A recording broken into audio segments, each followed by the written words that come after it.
बहुत समय पहले की बात है। एक बंजारा और उसकी पत्नी कमाने के लिए अपने राज्य से दूसरे राज्य में जा रहे थे।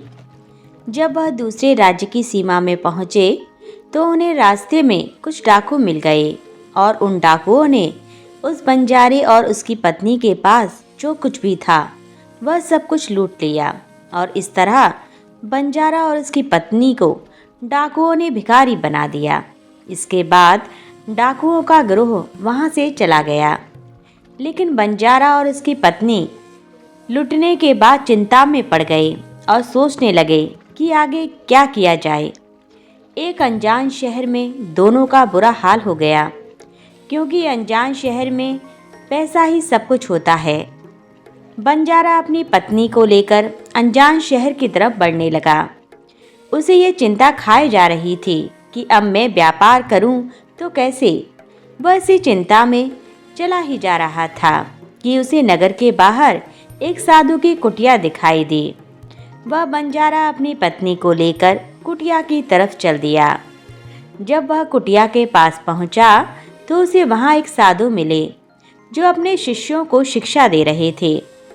साधु को देखकर बंजारा सोचने लगा कि क्यों ना साधु को अपनी समस्या बताऊं, शायद यह मेरी समस्या का कुछ समाधान कर दे। ऐसा विचार करके वह साधु महात्मा के पास पहुंच गया और बहुत ही विनम्र स्वर में उसने अपनी समस्या महात्मा जी को बताई और कहने लगा कि महाराज, डाकुओं ने हमारा सब कुछ लूट लिया है। अब व्यापार करने के लिए हमारे पास कुछ भी नहीं बचा है। यदि आप किसी तरह मेरी पत्नी को किसी सेठ के पास गिरवी रखवाकर मुझे कुछ पैसे दिलवा दें तो आपकी बड़ी कृपा होगी। जब साधु ने बंजारे की बात सुनी तो साधु को उस बंजारे पर दया आ गई। साधु ने अपने परिचित सेठ के बारे में बताया और बंजारे को उस सेठ के पास भेज दिया। बंजारा अपनी पत्नी को लेकर उस सेठ के पास पहुंच गया और सेठ से हाथ जोड़कर कहने लगा कि सेठ जी, मुझे कुछ पैसों की आवश्यकता है। मेरे पास गिरवी रखने के लिए और तो कुछ नहीं है, बस मेरी पत्नी है। आप मेरी पत्नी को गिरवी रखकर मुझे कुछ पैसे दे दीजिए। मैं उन पैसों से व्यापार करके ही जल्दी ही आपकी रकम ब्याज सहित वापस कर दूंगा और अपनी पत्नी को आपसे छुड़ा लूंगा। तब तक मेरी पत्नी आपके दिए हुए पैसों में आपके पास गिरवी रहेगी। सेठ ने जब बंजारे की बात सुनी तो वह पैसे देने के लिए तैयार हो गया और सेठ ने पैसों के बदले में बंजारे की पत्नी को अपने पास गिरवी रख लिया। बंजारा सेठ के पास अपनी पत्नी को गिरवी रखकर और सेठ से कर्ज लेकर व्यापार करने के लिए चला गया। बंजारे ने उन रुपयों से प्याज का व्यापार शुरू कर दिया। वह सस्ते दामों में किसानों से प्याज को खरीदता और दूसरे जरूरतमंद लोगों को महंगे दामों में बेच देता था। इस प्रकार बंजारे ने उन पैसों से बहुत ही कम समय में बहुत सारा धन अर्जित कर लिया। अब बंजारा सेठ के पास पहुंचकर कहने लगा, सेठ जी, आप अपना हिसाब करके मुझसे रुपए ले लीजिए और मेरी पत्नी को मुझे वापस लौटा दीजिए। यह सुनकर सेठ ने कहा, भाई क्या बताऊं, आज से 2 महीने पहले की बात है कि तुम्हारी पत्नी अचानक बीमार पड़ गई और बीमारी के कारण तुम्हारी पत्नी की मृत्यु हो गई। मैंने तुम्हारी पत्नी का बहुत इलाज करवाया, अच्छे से अच्छे वैद्य को दिखाया, लेकिन फिर भी तुम्हारी पत्नी को बचा नहीं सका। बंजारे ने जब उस सेठ के मुंह से यह बात सुनी तो वह बहुत दुखी हो गया। फिर थोड़ा धीरज बांधकर सेठ से बोला, सेठ जी, जो होना था वह हो चुका है। शायद मेरे नसीब में ही ऐसा लिखा हुआ था। वह मेरे साथ रहती तब भी आयु पूरी होने पर उसे मरना ही पड़ता। होने को कौन टाल सकता है। फिर भी आप अपने पैसे मुझसे ले लीजिए ताकि मुझे इस बात का संतोष हो जाए कि मैंने अपना कर्ज चुका दिया है और अपनी पत्नी को गिरवी रखने के कलंक से खुद को बचा लिया है। बंजारे की बात सुनकर वह सेठ बोला, नहीं भाई, अब मैं तुमसे पैसे कैसे ले सकता हूँ। जब मैं तुम्हारी अमानत ही तुम्हें लौटा नहीं सकता तो अपना कर्ज वापस लेने का मुझे कोई हक नहीं है। बंजारे ने बार बार सेठ से अपना कर्ज वापस लेने का आग्रह किया, परंतु सेठ ने नहीं माना।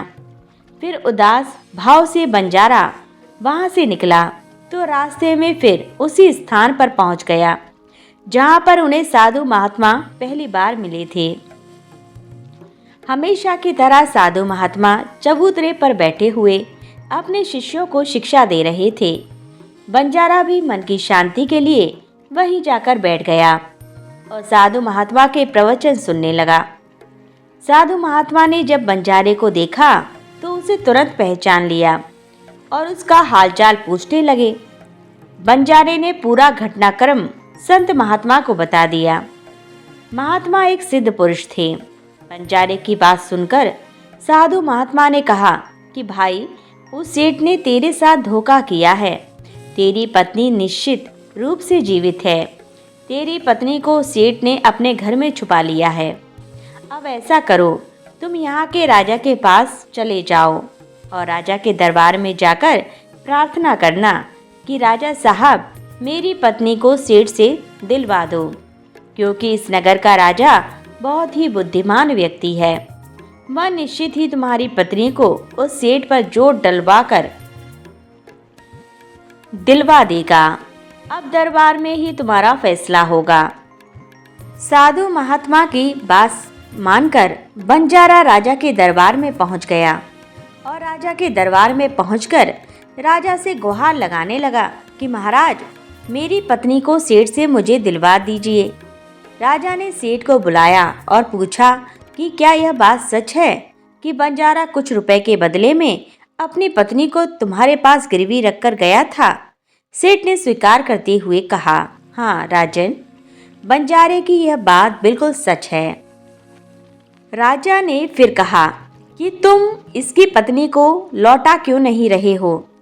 राजा की बात सुनकर सेठ बोला, कैसे लौटाऊं महाराज, मैंने इस बंजारे को बता तो दिया था कि आज से 2 महीने पहले इसकी पत्नी की मृत्यु हो चुकी है। महाराज, अब मैं यमराज के पास जाकर तो इसकी पत्नी को वापस नहीं ला सकता। राजा ने पूछा, कोई गवाह है तुम्हारे पास जो इस बात की पुष्टि कर दे कि इसकी पत्नी की मृत्यु हो गई है। सेठ बोला, हाँ महाराज, इस बात की पुष्टि वह वैद्य अच्छी तरह से कर देगा जिसने इस बंजारे की पत्नी का इलाज किया था, और वह 4 व्यक्ति भी इस बात की गवाही दे देंगे जो इसकी पत्नी को शमशान में जलाकर आए थे। उस सेठ ने यह बात इतने आत्मविश्वास के साथ कही कि राजा को भी उस पर भरोसा हो गया। तब राजा ने बंजारे से कहा कि अगर तुम्हारी पत्नी जीवित होती तो हम तुम्हें अवश्य दिलवा देते। अब तो हमारी भी मजबूरी है। इस प्रकार राजा ने बंजारे को समझा बुझाकर वापस भेज दिया। बंजारा फिर से साधु महात्मा के पास पहुंच गया और जो कुछ भी दरबार में राजा और सेठ ने कहा वह सारी बातें साधु महात्मा को बता दी। यह सब सुनकर महात्मा ने कहा कि मैंने राजा को इतना विवेकहीन नहीं समझा था। मुझे दुख है कि उसने तुम्हारे साथ न्याय नहीं किया। उस राजा ने सेठ की बातों पर यकीन कर लिया और तुम्हें समझा बुझाकर मेरे पास वापस भेज दिया। अब तुम मेरी एक बात सुनो। तुम एक बार फिर से राजा के पास जाओ और उससे कहना कि सिर्फ 2 घंटे के लिए वह अपनी राजगद्दी पर मुझे बैठने का अधिकार दे दे। तब मैं राजा को बताऊंगा कि न्याय कैसे किया जाता है और न्याय किसे कहते हैं। वह बंजारा एक बार फिर से राजा के दरबार में पहुंचा और जैसे उसे साधु महात्मा ने कहा था उसने राजा से कह दिया। राजा ने बंजारे की यह बात सुनी तो यह सुनकर राजा ने बंजारे से कहा कि मुझे 2 घंटे के लिए राजगद्दी छोड़ने में कोई ऐतराज नहीं है। यदि ऐसा करने से तुम्हें न्याय मिल जाएगा तो मैं 2 घंटे के लिए अपनी राजगद्दी छोड़ दूंगा। तुम उन महात्मा को राज दरबार में ले आओ। राजा की यह बात सुनकर बंजारा साधु महात्मा के पास गया और साधु महात्मा को राज दरबार में ले आया। जब साधु महात्मा राज दरबार में पहुंच गए तो राजा ने अपनी राजगद्दी छोड़ दी। महात्मा के राजगद्दी पर विराजमान होते ही महात्मा के सामने सेठ को प्रस्तुत किया गया। महात्मा ने सेठ से पूछा कि 2 महीने पहले बंजारे की पत्नी मर गई, क्या तुम्हारे पास इस बात का कोई सबूत है? सेठ ने कहा, हाँ, मेरे पास गवाह मौजूद है। फिर राजा बने साधु महात्मा के आदेश पर सेठ के गवाह पेश किए गए। सबसे पहले साधु ने उस वैद्य को बुलाया जिसने बंजारे की पत्नी का इलाज किया था। साधु ने उससे पूछा, क्यों भाई, आपने ही इस बंजारे की पत्नी का इलाज किया था? वैद्य बोला, जी हाँ, मैंने ही इस बंजारे की पत्नी का इलाज किया था। वैद्य की बात सुनकर साधु बोले, अच्छा वैद्य जी, मुझे यह बताओ कि तुम बंजारे की पत्नी का इलाज करने के लिए सेठ के घर जाते थे या फिर बंजारे की पत्नी इलाज करवाने के लिए स्वयं तुम्हारे पास आती थी? राजा बने साधु महात्मा की बात सुनकर वैद्य राजा से बोला, महाराज, सेठ जी मेरे पास स्वयं आकर दवा ले जाते थे। साधु बोला, यानी तुम विश्वास के साथ यह नहीं कह सकते कि वह दवा सेठ बंजारे की पत्नी के लिए ही ले जाता था या फिर किसी और के लिए? साधु की बात सुनकर वह वैद्य बोला, यह बात मैं यकीन के साथ नहीं कह सकता कि सेठ जी मुझसे किसके लिए दवाई ले जाते थे, लेकिन सेठ जी मुझसे दवाई जरूर ले जाया करते थे। वैद्य की बात सुनकर वह साधु बोला, इसका मतलब तो यही हुआ कि तुम मरीज को बिना देखे ही दवाइयाँ देते हो। यह तो बहुत ही गंभीर मामला है। तुम दवा के स्थान पर किसी को जहर भी दे सकते हो और हो सकता है कि तुम्हारे द्वारा दिए हुए जहर से ही इस बंजारे की पत्नी की मृत्यु हुई हो। साधु की यह बातें सुनकर वैद्य का चेहरा डर के मारे पीला पड़ने लगा और वह भरे स्वर में बोला, नहीं हुजूर, ऐसा हरगिज नहीं हो सकता। मैं अपने किसी मरीज को दवा के बदले जहर क्यों दूंगा? और इस तरह से तो मेरी सारी प्रतिष्ठा ही दांव पर लग जाएगी। वैद्य की बात सुनकर वह साधु महाराज बोला, अब तो तुम ऐसा ही कहोगे। मैं तुम्हें अपने कर्तव्य के प्रति लापरवाही करने के लिए और एक मरीज के जीवन से खिलवाड़ करने के अपराध में 50 कौड़े लगाने का आदेश देने जा रहा हूँ। इसके साथ ही तुम्हारा मुंह काला करके सारे नगर में भी घुमाया जाएगा। अब तुम ही सोच लो कि सच बोलोगे या फिर मैं सैनिकों को तुम्हें गिरफ्तार करने का आदेश दूं। यह सुनकर वैद्य का शरीर कांपने लगा और वह साधु के चरणों में जा गिरा और बोला, हुजूर, मुझे माफ कर दीजिए। मैं स्वीकार करता हूँ कि मैंने सेठ के बताए किसी भी मरीज का कोई इलाज नहीं किया।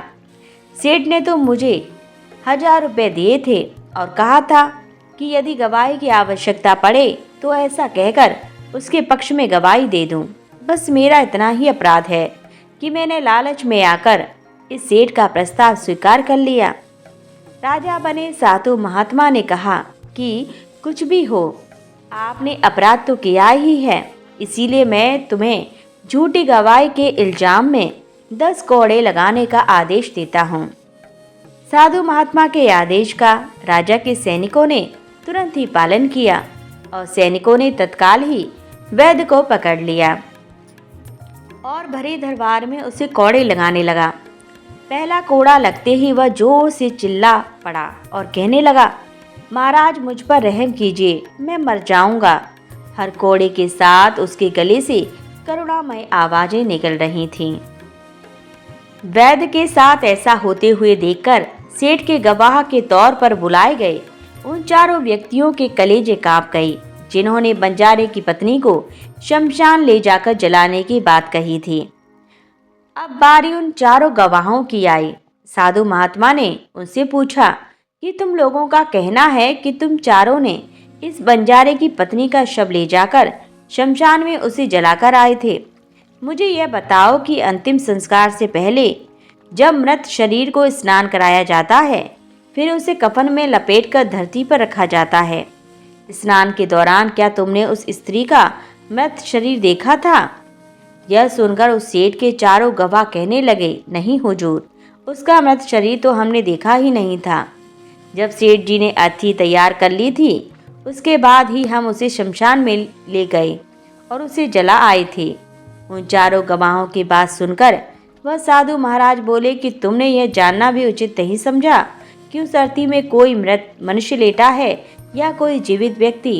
कहीं ऐसा तो नहीं किसी जहरीले पदार्थ से बेहोश कोई व्यक्ति उस अर्थी में लेटा हो और तुम उसे शमशान में ले जाकर जलाकर आ गए हो। यह तो एक बहुत ही गंभीर अपराध है। इसके लिए तुम लोगों को मृत्यु दंड की सजा भी दी जा सकती है। वह चारों गवाह वैद की पिटाई देखकर पहले से ही भयभीत थे। जब उन्होंने साधु महाराज के मुख से मृत्यु दंड की बात सुनी तो उन सभी के हाथ पांव मानो बिल्कुल ही ठंडे पड़ गए। जैसे ही साधु महात्मा ने सेठ की तरफ देखा तो सेठ का चेहरा घबराकर डर की वजह से काला पड़ गया। साधु ने सेठ से कहा, सेठ जी, तुम्हारे 5 गवाहों की तो पहले ही हवा निकल गई है। अब तुम बताओ कि किसी की इच्छा के विपरीत किसी की पत्नी को जबरदस्ती घर में रखने के अपराध में तुम कौन सी सजा पाना पसंद करोगे? साधु महाराज की बात सुनकर सेठ का चेहरा एकदम से सफेद पड़ गया। उसके मुंह से कोई शब्द बाहर नहीं निकल सके। साधु बने राजा ने कहा कि इससे पहले कि मैं तुम्हें 10 साल की कठोर कारावास की सजा दे दूं, अभी भी समय है कि तुम इस बंजारे की पत्नी को दरबार में हाजिर करो। राजा के डर से सेठ ने तुरंत अपने सेवकों को घर भेजकर बंजारे की पत्नी को दरबार में प्रस्तुत कर दिया। साधु ने बंजारे को उसकी पत्नी सौंप दी और सेठ को षड्यंत्र रचने और झूठी गवाही देने के अपराध में 6 महीने के कैद की सजा सुना दी। उन चारों गवाहों को 100 कोड़े मारने की सजा दे दी, जिन्होंने बंजारे की पत्नी का शव शमशान में ले जाने की झूठी गवाही दी थी। यह देखकर राजा चकित रह गया और साधु के सामने हाथ जोड़कर बोला, महात्मा जी, आप धन्य हो। आपने मुझे सिखा दिया कि न्याय कैसे किया जाता है। प्रिय श्रोताओं, आज की कहानी यहीं संपन्न होती है। आपको हमारा द्वारा सुनाई गई कहानी कैसी लगी? यदि अच्छी लगी हो तो वीडियो को लाइक ज़रूर करें और इसी प्रकार की यदि आप भविष्य में वीडियो देखना चाहते हैं तो हमारे चैनल को सब्सक्राइब ज़रूर करें। पूरा वीडियो वॉच करने के लिए धन्यवाद।